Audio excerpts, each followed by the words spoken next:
can click record now so I don't forget to do that. How is everybody? Hope you're all wonderful and well. We will probably start right at 10, if not a minute or two after. I'll officially introduce LaShawn, but I know this will probably be very interactive and majority of you know her already. So please feel free to unmute yourself if you wish to, and thank you for being here. Good morning. Good morning, Ms. Nancy. I'm a new member, so good We're morning, excited to everyone. have you. Yeah. And it's not me per se, it's our nonprofit. Organization. Yes. Yeah. How has the CHSP process been for you? I know you've been a volunteer participating. Oh, mercy. This is my 5th year doing it, and it was awful. Wow. Not that everybody didn't do the best they could, but there's just no substitute for the in-person experience. Absolutely. It was Yeah. it's really tough. We haven't done our team meeting to do the evaluations yet, but I anticipate it's going to be pretty grim. Yeah, I've seen some of them already have lasted up to 7 hours. So hopefully yours aren't that long. Me too. I don't think it will be. I don't know. We'll see. Better than nothing, I guess. Absolutely. Well, it is 10 o'clock and I know we have a few more people coming in. Hey T, it's so good to see you. And great to see so many familiar faces and names. I will continue to admit people as we start. But for those that I don't know, and there aren't many of you, I'm Amber Tynan. I'm the Executive Director of United Partners for Human Services, and I have the distinct honor and privilege to work alongside LaShawn Gordon, our Director of Membership and Engagement, every single day. And when she said she was going to do this training, I knew you all were in for a treat. And just so you know, it is being recorded because as we all experience, our calendars are crazy. So to give people the opportunity to watch it after the fact, but please feel free to engage and ask questions along the way. But today, LaShawn's going to spend some time with us talking about strengths-based communication and how we can build authentic, strong relationships, not only with our teams, but personally with individuals that are just,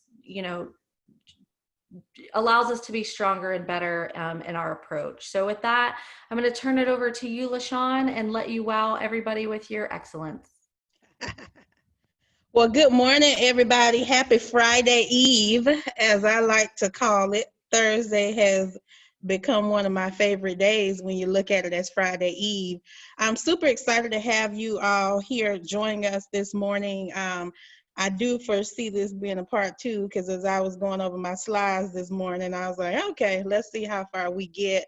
But super, super excited to talk about strength-based communication. This morning, I have this very unique philosophy that when we work together with each other and we do it using a very strength-based approach, then we can really, really function and flow as healthy team members. So we're going to get right to it. If you have any questions, please stop me along the way. I've done a lot of training, so that does not bother me at all, and I love flowing in and out. So I'm going to go ahead and share my screen, and we will get to it.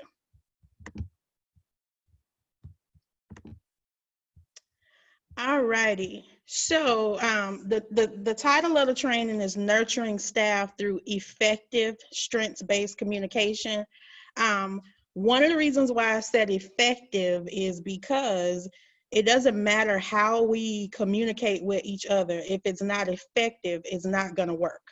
And then when you take the word strengths-based, in everything we do, whether it's sometimes, because sometimes when you're working together, the feedback that you have to give or the message that you're conveying is not all the time going to be positive, but if you give it in a strength-based way, it can be very well received. So what is it? How do we do it? So communication skills are super, super important to develop professional and personal relationships. Very, very important. Relationships begin and grow through communication. So I'm sure we can all think back to when you first, got to college or even going back to high school, the way you connect with people and build a relationship is through communication. It's a very unique way that we get a chance to know each other. But the quality of communication has a really big influence on the relationships we have with people. Um, a lot of times when you meet someone and you have that first impression and you're like, oh my God, they were rude or they didn't have to say it that way, it can really, really hurt the relationship. And a lot of times we have to spend time repairing that before we can really, really see a person who they are for who they are. So effective communication skills are essential, very, very essential. And so without them, it's really, really tough to be, it can hinder you as a professional, as a leader, as a manager, as a parent, and as a friend. Those of us that have kids, sometimes they kind of test the waters a little bit. And so, when we're interacting with them and we're telling them or giving them something that we need them to do, we don't always communicate the best. And so communication is super important. So what is effective communication? So communication is what we do to give and get understanding. So I'm a firm believer in seeking understanding. Super important. Never try to assume. We have to make sure that we get understanding when we're communicating and interacting with each other. So it's exchanging words and meanings. It's a two-way process for sending and receiving messages. And when we talk about sending and receiving messages, we're so technology heavy right now, whether it's using an email or whether it's using a text message or Facebook or any of the other social media platforms, that sometimes it's very hard to interpret the tone and what a person is trying to say through messages. So we have to make sure that we're mindful of that. And honestly, for me, I am a big face-to-face person. Those of you that have been around me are getting to know me better. You hear me talk a lot about knee to knee. My preference is to sit face-to-face with people and have conversations, because you can't interpret the tone, you can't see a person's heart through a message. And definitely those of you that manage people, it's okay, it's a time and a place for emailing, but I encourage you to have as many face-to-face contacts as possible. So it must be a mutual understanding between the sender and the receiver for the transmission of ideas or information to be successful. So a lot of times we feel like we have said one thing, and then the person that we're interacting with goes, wait a minute, I didn't hear you to say that at all. I didn't hear you say that at all. So remember, it has to be a mutual understanding. If the person that you are giving the message to didn't understand or it wasn't well received, then it wasn't successful. And as leaders and as individuals that work with people, we have to stop and look at whether or not we are being effective communicators.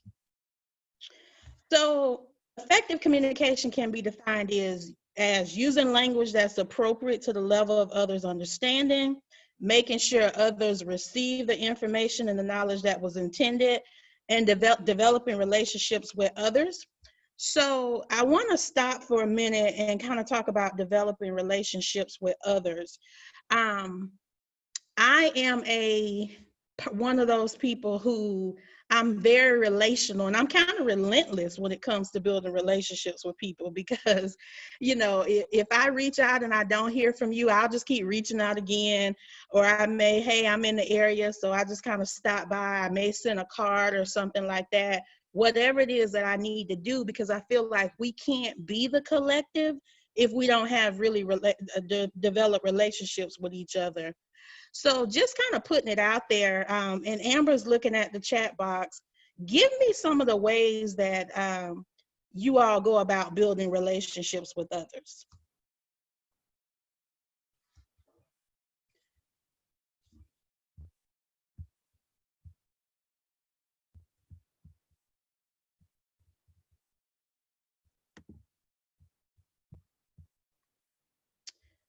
Okay. I see loving one-on-one too, warm greetings, being curious, staff meetings, phone calls, listening. I love it. Lucas, empathy, compassion, building rapport. Absolutely. All of those are great. Finding common ground. I really like that common ground because I think when we build relationships with people, it's all about connectedness. And connectedness is finding that way that we connect with each other. Whether I'm what I like to call a slim thick type of girl. So, I love good food. I love desserts, so if hey, let's go grab a bite to eat, let's go get a coffee or something like that. I'm trying to figure out how I can relate to people in which ways we are connected. So never lose sight of that. Developing relationships with others is super important. Talking with others in a way that facilitates openness, honesty, and cooperation.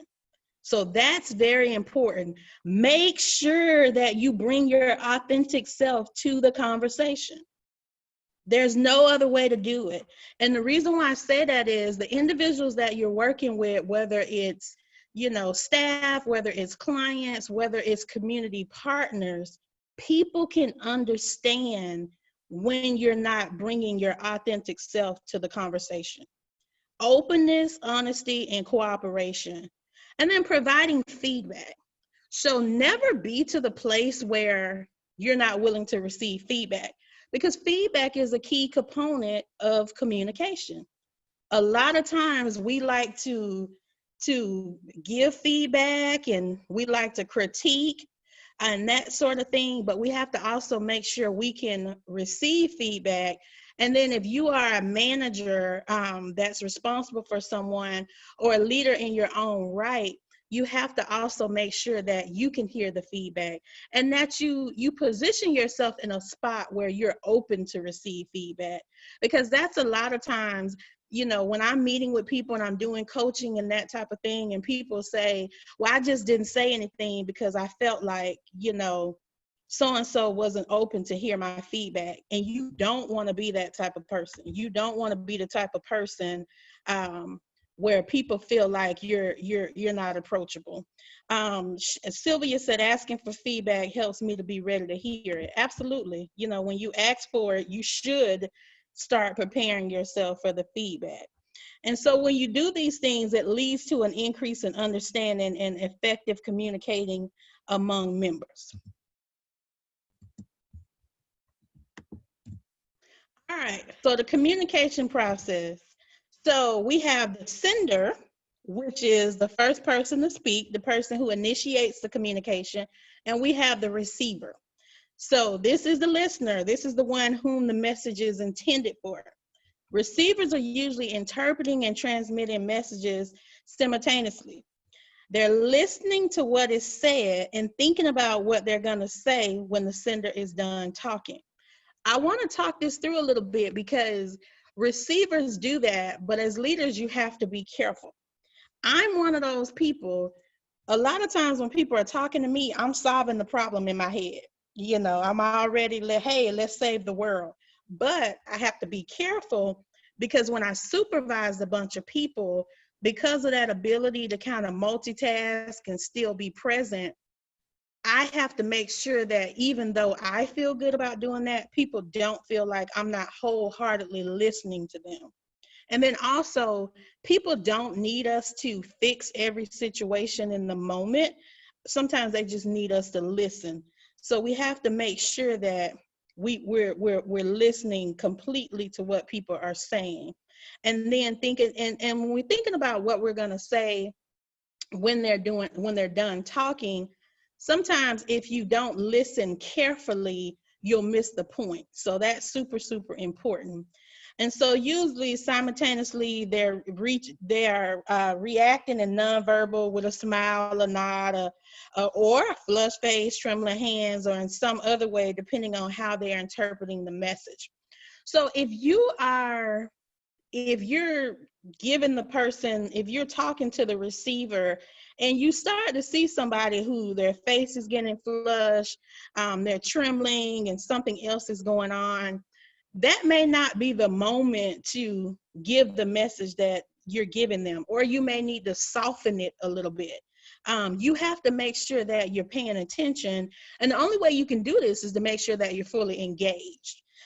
Because giving someone some feedback when they're already extra nervous and they're not at a good place, it's not going to go well. And ultimately, the goal is to communicate well with those that we're working with.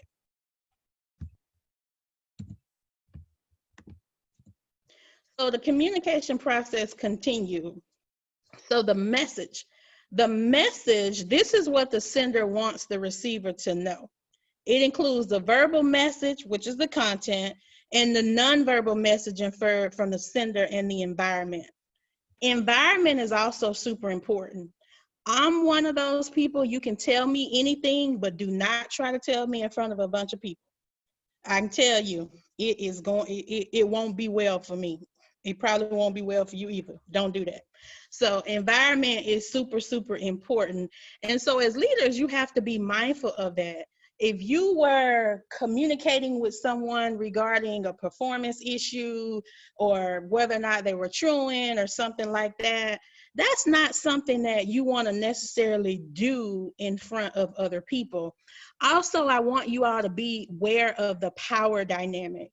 When I work with a lot of people, supervise a lot of people, I didn't sit behind my desk when I wanted to give feedback. I had a table in my office, and I actually sat with them on the side at the table because I needed to kind of play down the authority that I had over them. Just because I supervised them, that didn't give me the right to sit behind my desk and kind of look at them in a certain way. So that right there is super important. So feedback, this is the lifeline of effective communication. The ingredient that distinguishes two-way communication from one-way communication. Without it, the sender and the receiver are far likely to achieve mutual understanding about the message. Remember, it doesn't mean we have to agree on the feedback, but we have to have a mutual understanding for the feedback, the communication process to have been effective. So a lot of times when you're giving feedback, staff may not necessarily agree with the feedback that was given, but we want people to be to a place where they can say, hey, feedback received. Okay, I got you, I hear you, but can we talk about that a little bit? So remember, we're looking to achieve a mutual understanding. That is super important. So let's talk about miscommunication, because even though we try our best, we don't always hit the mark. Miscommunication can be a big thing, and it can really cause a lot of hurt when you're dealing with people. And that's why I said what I said earlier, don't hide behind messages and stuff like that, because when you miscommunicate, a lot of times people hold on to that, it wounds you, and then the relationship, you can be working with somebody for months and months and months, and then when they had enough, they say, well, when you said, oh my God, that was a huge miscommunication, I really didn't mean it that way. So before I go into this, and please unmute yourself, let's take 2 or 3 people just kind of giving some examples of when you know that, oh my God, yes, that I really miscommunicated that, and it didn't go well with the people or the person I was trying to communicate with. So we'll take 2 to 3 comments. So please feel free to unmute yourself.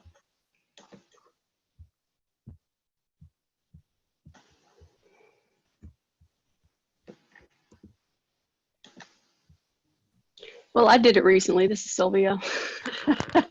I'm trying to remember the exact example, what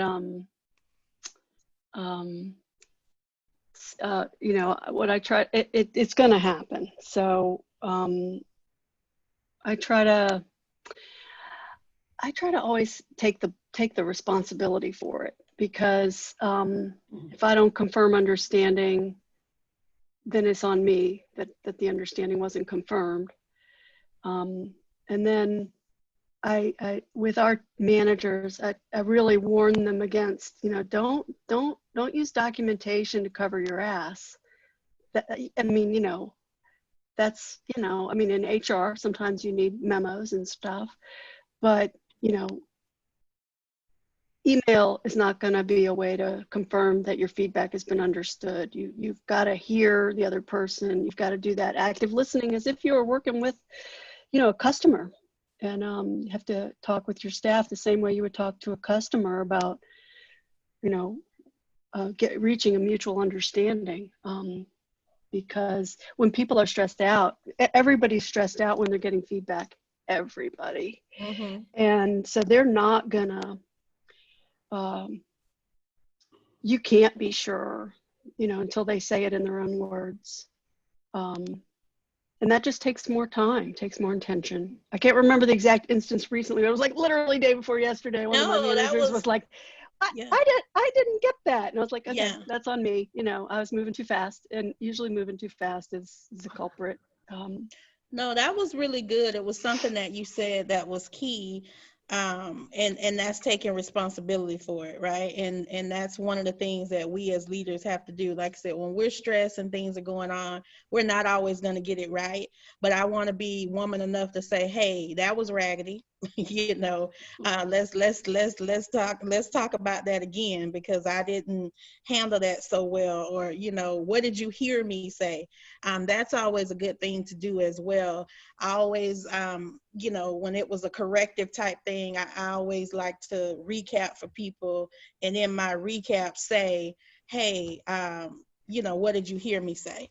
Anyone else want to share before we move forward? I'll share.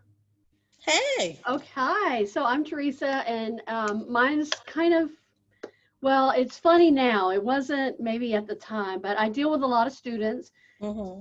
And I went into one of our houses, and one of the students said they were really funny. And I said, "You're quite the ham, aren't you?" Mm-hmm. And she just had this blank look on her face.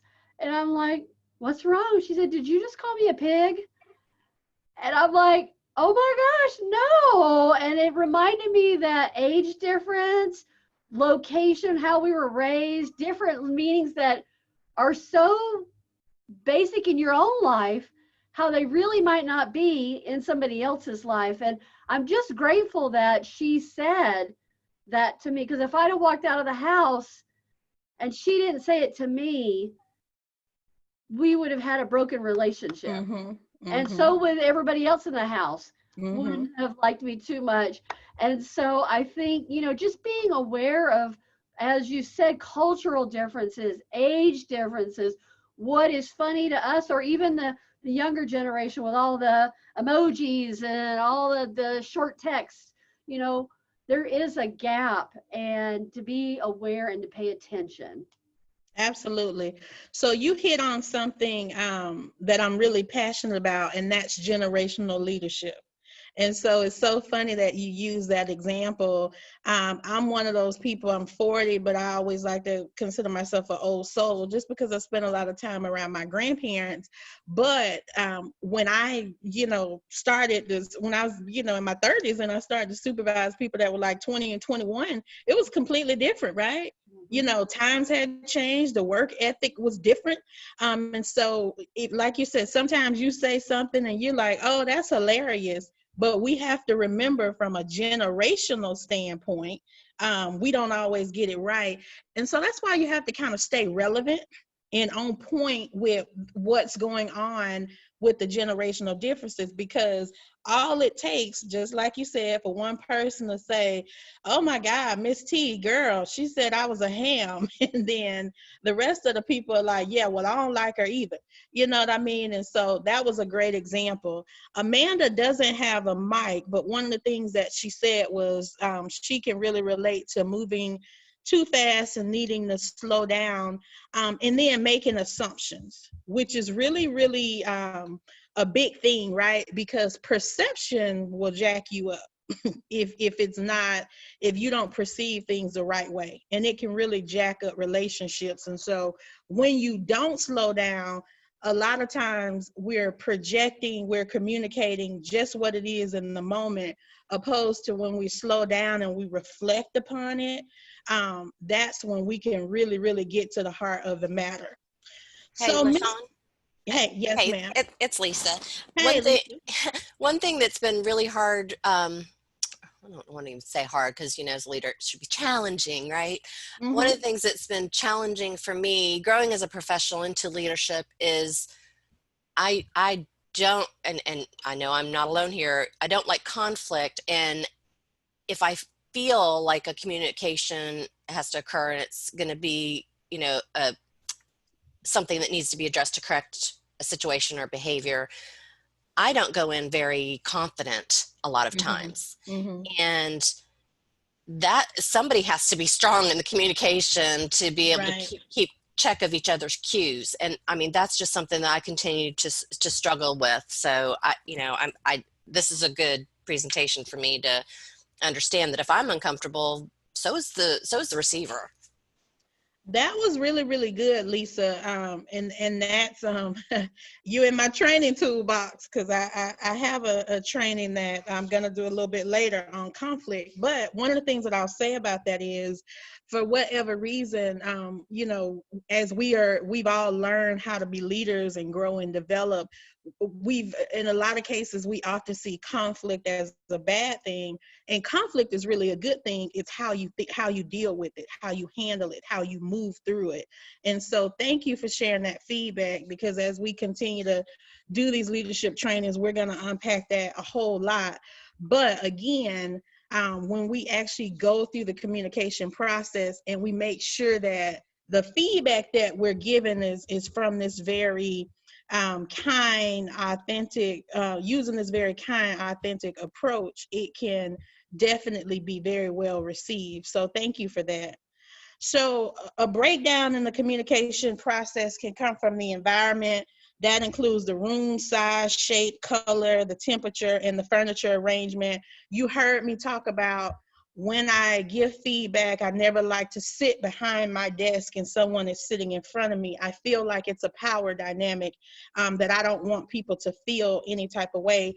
So I often move to my conference table. If your office is not a space where you can come and sit to the side of a person, if you have a conference room that's private or some other space, or even just come and sit in beside them, things like that are super important. So furniture arrangement is huge.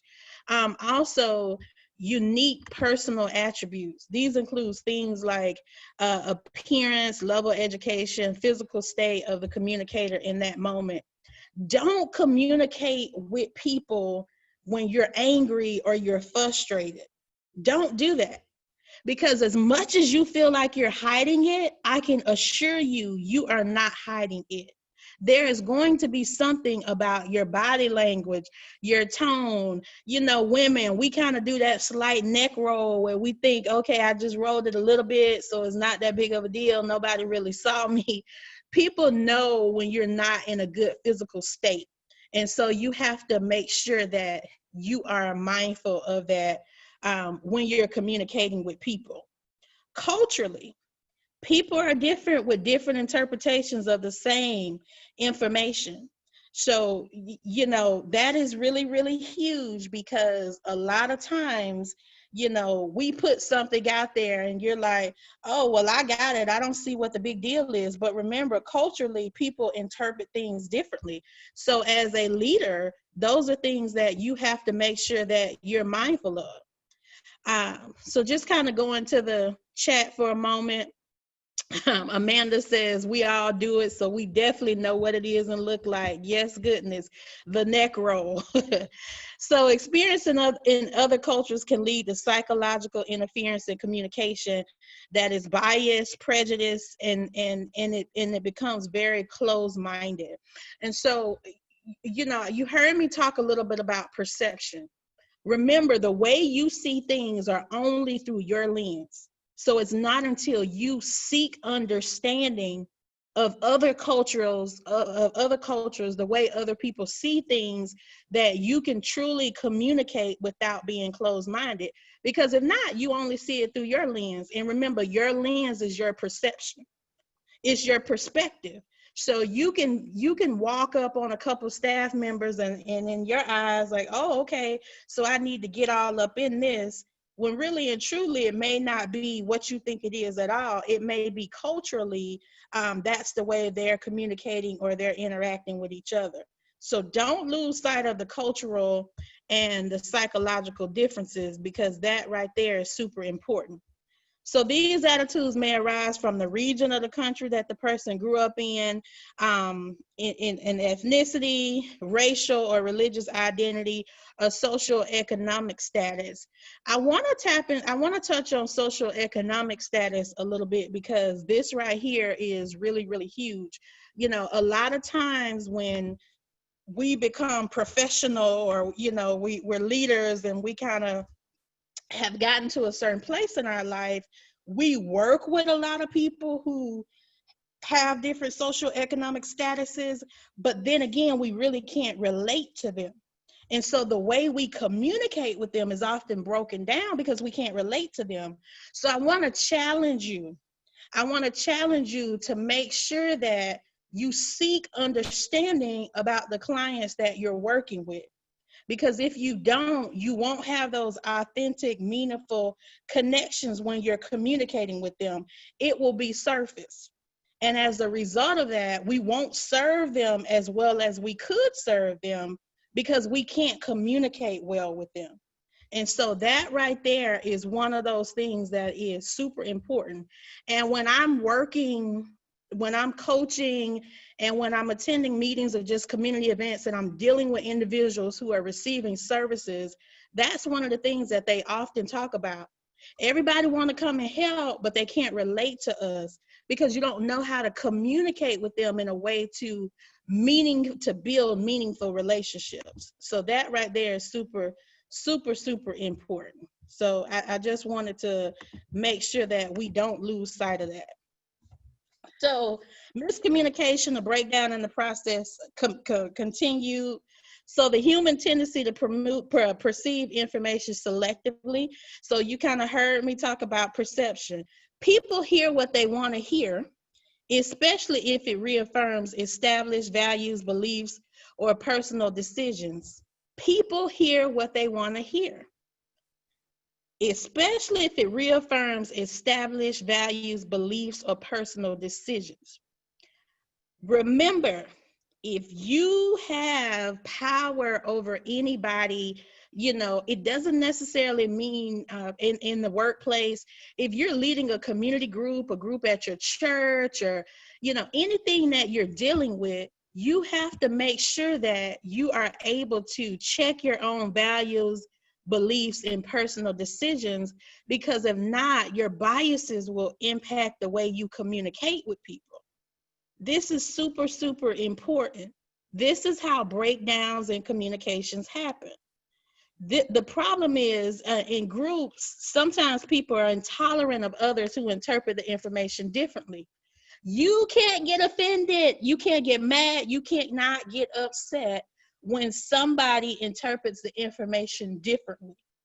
It's like, you know, you get a report and you're analyzing data and somebody says, well, I didn't see where it said that at all. And you're like, oh, absolutely. This is what they said. This is what it have to be.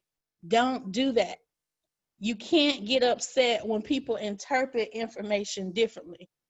I like to operate in melting pots. I like to have multiple people who think differently, because by the time we go through the process, we're going to come out with something great, because there's been so many different perspectives in the room. I like people who challenge me, because when you challenge me a little bit, it grows and it stretches me. So don't get it upset and don't be intolerant of others who interpret information differently. Though many people feel as though they are open-minded, unprejudiced, and able to see all sides of the issue, there's a tendency to maintain a certain view in reality and miss the objective truth. Super, super important. We all like to feel like we're open-minded and unprejudiced and able to see all sides of the issue. But the reality is, if we're not really, really careful about this, we can miss the objective truth. And if we're all working together, we don't want to do that. We want to communicate well, because what I know about the group of people that's on this call and the group of people and the people working in this community, we all have the heart and the passion to serve. So it's hard to serve when you don't communicate well with others. And when you don't communicate well with others, you can't work well with others. So substitution, addition, and simplification. These things occur when messages pass from one person to another.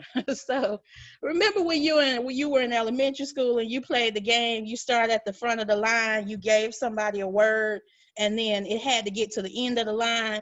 But by the time the word or the sentence got to the end of the line, it was completely different from the first person you gave it to. This is what happens when messages pass from one person to another. So I'm a firm believer of direct communication, direct conversation that comes from me and the person that I need to give it to. I don't need anybody to speak for me. And the reason why is when the message passes from one person to another, the message, it gets distorted in the process. Each receiver tends to alter the message, and they're not doing it on purpose. They're not doing it on purpose. It just happens because you can't pass things from place to place to place and expect for it to look, to feel, and sound the same. It just doesn't work that way. So members in a group can be told the same message at the same time, but what they will hear is somewhat different and therefore communicated differently outside of the group. I used to get tickled all the time because when I'd have to make a decision and one person would come in and ask me about the decision, and I would give it to them, and if it wasn't what the majority wanted, and then we'd get in a staff meeting and people, well, you said such and such, such and such. No, I didn't say that. I just said we couldn't do it right now, but we're going to do it in a couple months. Oh, well, that's not what I heard. That's why it's important to make sure that we are, as I said before, we are striving to give direct, ethical communication, authentic communication with each other so that the message will not get distorted. I see there are a couple things in the chat, and let's go back for a moment. Amber, can you read those couple things in the chat?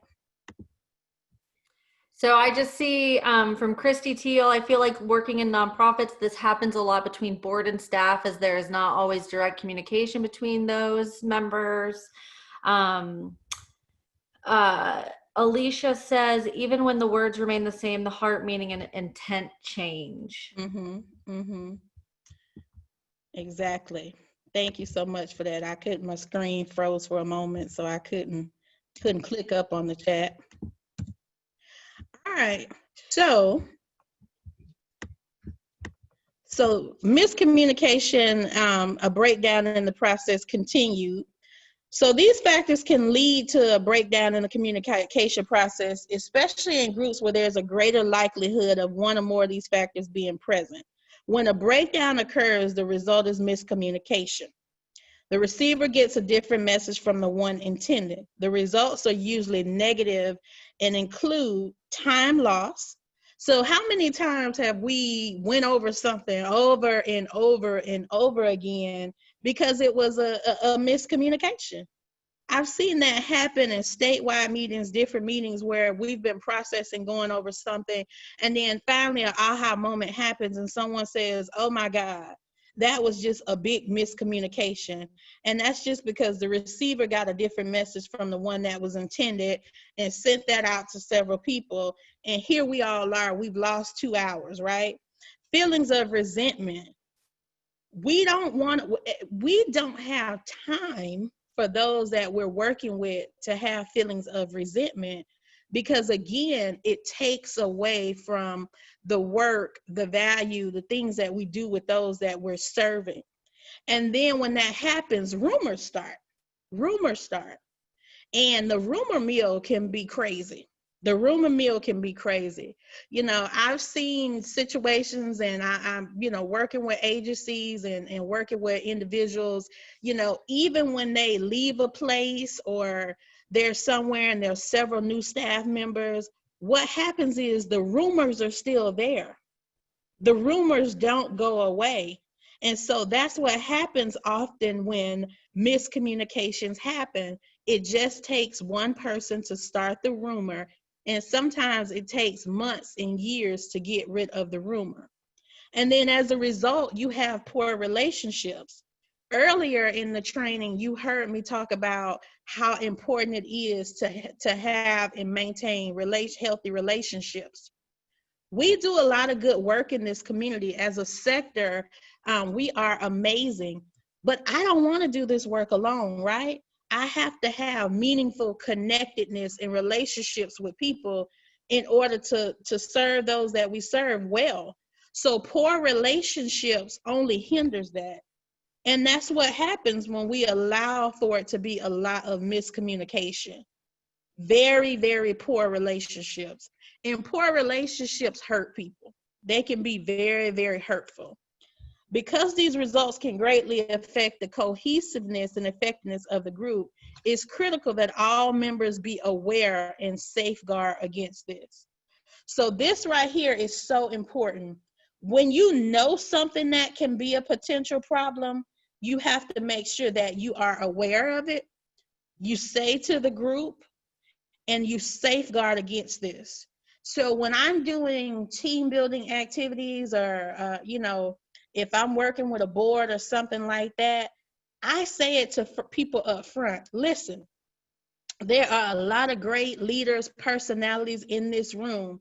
Know that as we are communicating with each other and going through this process, there will be some heated moments, but the important is that we are cohesive, we are one team, we're working together, and at the end of this, what we produce is going to be great. That way, up front, we deal with hey, this is what it is, but we're going to protect the culture that we are trying to establish, and the work that comes out of this group is going to be amazing. Lisa, I saw your hand raised.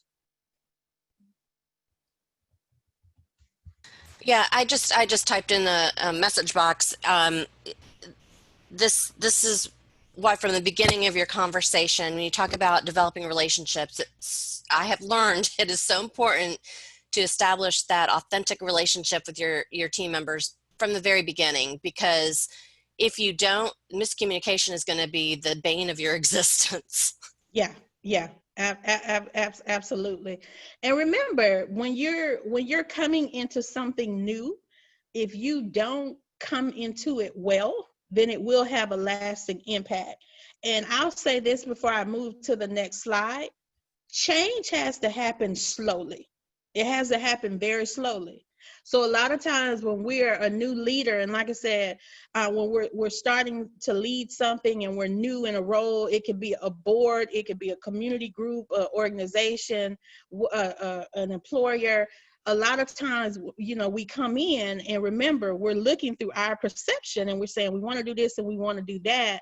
And then we dive into it without communicating to the team or the individuals that we're going to be responsible for. And what happens is we're doing that too fast.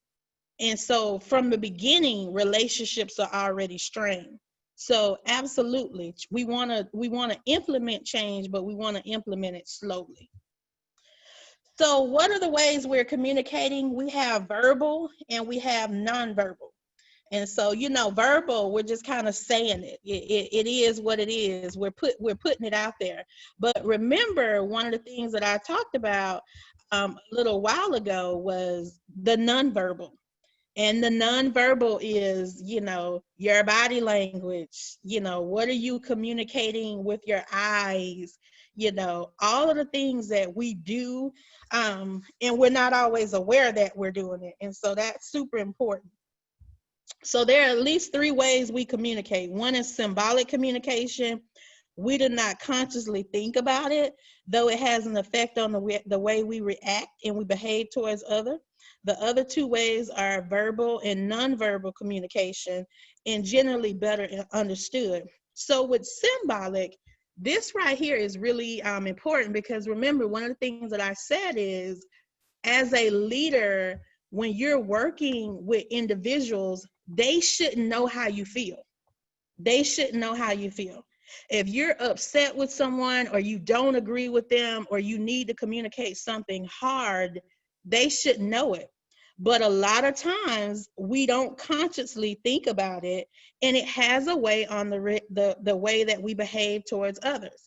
You know, I have been in stores and other places, and the way the person, you know, looked or interacted, I said to myself, ooh, they must not want to be at work today. And so even when people feel like they're not doing it, they're doing it. Anthony says communication becomes a little different while wearing these face masks. I try to use the sound of my voice more. Exactly. That's super, super important. You know, when you're behind the mask, you can't see people's smiles. You know, if you're like me, you're short and you wear glasses, the mask may be over my glasses sometimes, just a hot mess. You know, you really can't tell. And then, as I said earlier, remember, when you're communicating via email or text message, and even now when we're using so many virtual platforms, you can make a movement or a face or a gesture and not even be really aware of it. So super important. So symbolic communication, I'll go through these kind of fast, because like I said, there'll definitely be a part two.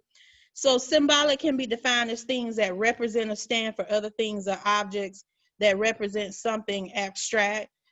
This is often the basis for our reaction to other people and consequent behaviors. The symbols in our lives include where we work, our job title, where we live, what we drive, etc. It also includes personal attributes like age, gender, level of education. We constantly process this information, and believe it or not, we size people up, whether it's the people we see on the street or the people we interact with it. We are very judgmental people. Doesn't mean that we're bad people, because we're all great people. It's just that a lot of times the assumptions that we make are frequently wrong. Smiling is a thing now. Sylvia says, bringing back the 90s. So, you know, Smizing. smizing. You Sorry. remember when the supermodels were teaching us how to smize? Mm-hmm. Mm-hmm. It's a thing. It's back. It's so important with these masks. That's such a good point. Bringing back the 90s. So we often make judgments based on symbolic information, and it's not fair, but we do it. Verbal communication is carried out using symbols called words. It includes the words that they are used to send the messages and the way they are arranged into our thought units. Personal conversations, group discussions, and speeches, as well as letters and memos. Memos are all forms of verbal communication. A lot of times I type emails and then I go back and delete the whole email, right? Why? Because you can really put a lot of emotion in the email, and the tone of an email or a text message can be horrible. I mean, you can really scold someone. So when you're not in a right headspace, don't try to send a corrective email, or even if it's just giving somebody feedback or something you don't agree with, don't communicate when you're in that space, because a lot of times the way we write things, it can really do a number on people. So the chat room is flashing here. A couple people say, so true. Dr. Judy says, yes, bad timing. So nonverbal communication is the most influential form. If verbal and nonverbal messages are being sent and are not in agreement, receivers would generally believe that they hear nonverbal. If interpersonal communication is to be effective, people need to send verbal and nonverbal messages that are congruent with one another. For example, if someone says, I'm not hungry, but they have a flushed face, cheeks, their teeth, their fists, and they speak in an angry tone, the messages received is, I'm very hungry. So that right there is super important, because a lot of times when you're leading people, they're not that even when you have a good relationship with them, when you have power over people, people are not going to always necessarily be as honest as they want to be, because there's still a power dynamic there. So you have to watch for stuff like that. So again, when you're communicating with someone and you begin to see that they're not okay, as the leader, it is super important for you to recognize where they are and go ahead and communicate with them that I see you're not okay right now, and that's perfectly fine. And you want to pick back up on that communication later. So Janelle Irwin says, I think she says she thinks she saw that recently with the CEO of CrossFit's email and one of his affiliates while he was angry. Absolutely. Absolutely. And now with the current climate of things going on in this community and in the world, we're seeing a lot of that, even on social media, a whole lot of that. So eye contact. Effective eye contact includes spontaneous glances or looking or gazing at another person. If I'm in a conversation with you and you're not giving me any eye contact, or you're kind of looking all over the space, that says to me that I'm really not important in that moment. You're really not focused in on me. And so eye contact is really, really important. If I'm up in front of the room, I'm trying to work the whole room. A lot of times, if you're, a lot of us are, we're believers in the sense that we have some type of faith that we represent. And so a lot of times you'll see this when you're in a church setting. You'll hear somebody say, "Isn't that right, LaShawn? You hear me, Sylvia?" And the reason why people do that is because they're making that connection. They're communicating with their audience. And so effective eye contact in a group, you want to let your gaze move back and forth. You don't want to stare into space, or you don't want to stare at one person. You want to make everybody feel like you are right there with them. And when you're in a situation where you're communicating with someone, even if it's hard, you should be able to make some direct eye contact with the person. If you're not in a good space where you can't do that, then it's probably not the best time to have that meeting. So body orientation, this is your posture, your facial expression, your limb placement back and forth. If you're in a meeting with me and we're talking about something heated and my legs start shaking, somebody please tell me to go ahead and, excuse myself from the room. Because once my legs start shaking, that usually means that something is stirring in my spirit and I'm starting to get a little frustrated about something. And so we have to be mindful of our body orientation. Sometimes I've been in conversations with people and they start rocking back and forth, which immediately triggers me to say, "Hey, are you okay?" Because body language is very important. I've also been in conversations with people, especially when it's those hard leadership conversations and people just kind of slouched in the chair. That says to me that your body language is saying you're not in a space for us to have any type of healthy conversation or communication. So I just need to let that be.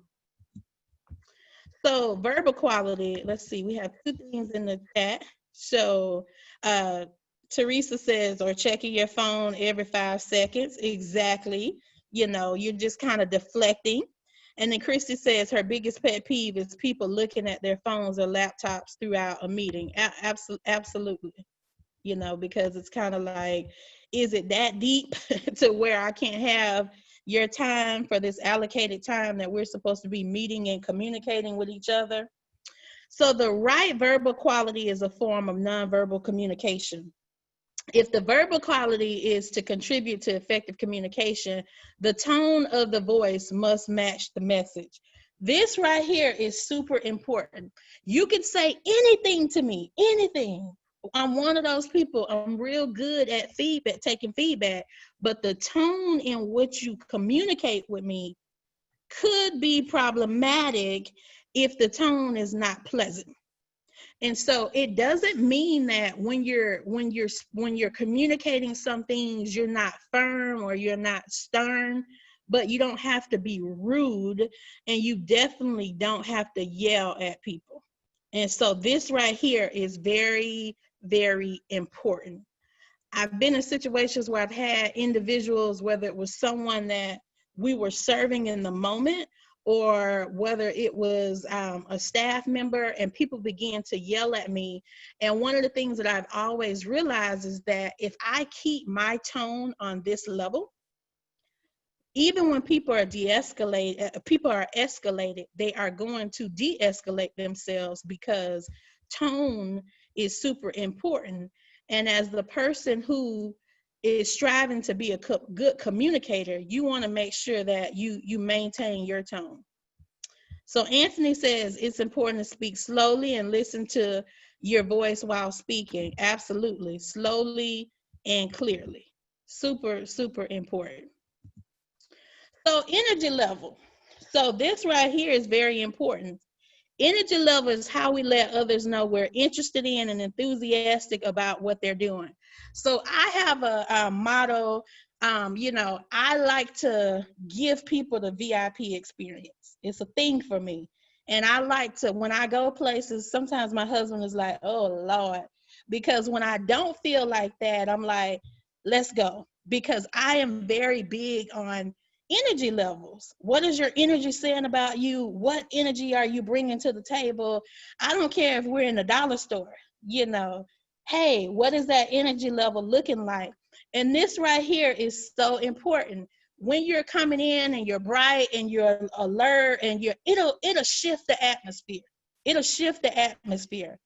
I've had to terminate people before, and they've said, oh my God, did you really just terminate me? Because you just made me feel like, can I have a reference before I leave? Because it's all about the energy level. Energy level is super important in the communication process. And when you're low energy or you're not giving off positive energy, it can have a huge impact on the way your communication is received by others. So don't communicate with people when you're tired.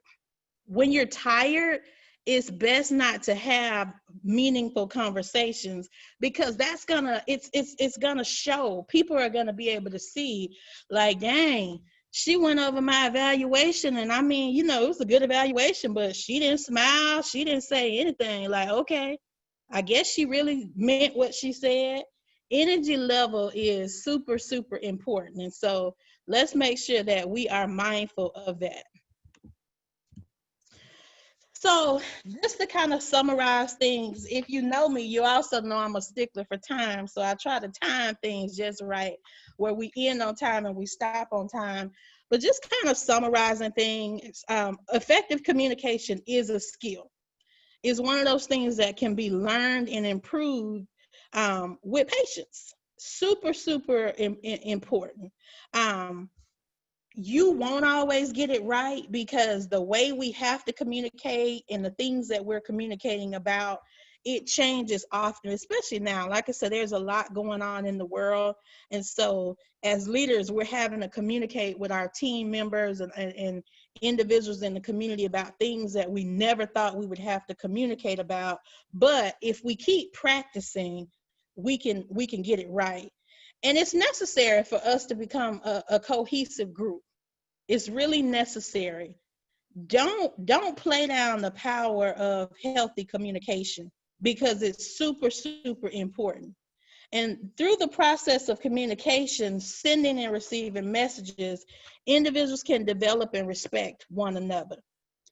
A lot of the conflict, a lot of the things that are going on is simply because of miscommunication. And I want to challenge you all to think about communication differently. Challenge your teams to think about communication differently. And stop being so deep. When we have fun together, that's when you truly have healthy teams.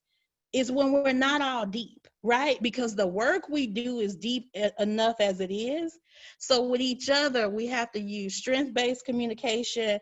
We have to have fun, and we have to bring our energy and our best selves to the table. And that's the way that we're going to get through this tough season that we're in and continue to be strong and healthy teams. So that's what I have, everybody. Thank you, thank you, thank you so much for joining us. We do have a couple moments, and so if there's anybody that wants to jump in and say anything, we'll take a couple minutes to do that. We're going through the chat. Thank you, everybody, for your comments. Absolutely, absolutely. So as Amber said at the beginning of the training, this recording will be available to everybody, and so we'll make sure that we get the recording to you. I love working with teams, and so, you know, if you want to do some things around communication with your team, some of you all I'm already working with, I'm happy to do that for you because this is the stuff I love. It's a point of passion for me.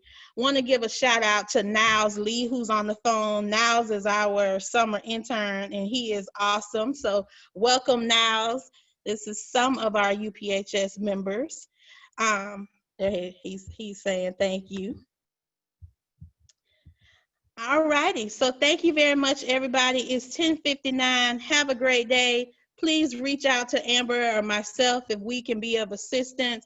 If there's anything you need that's project related, Niles is available also. Have a great day. Bye.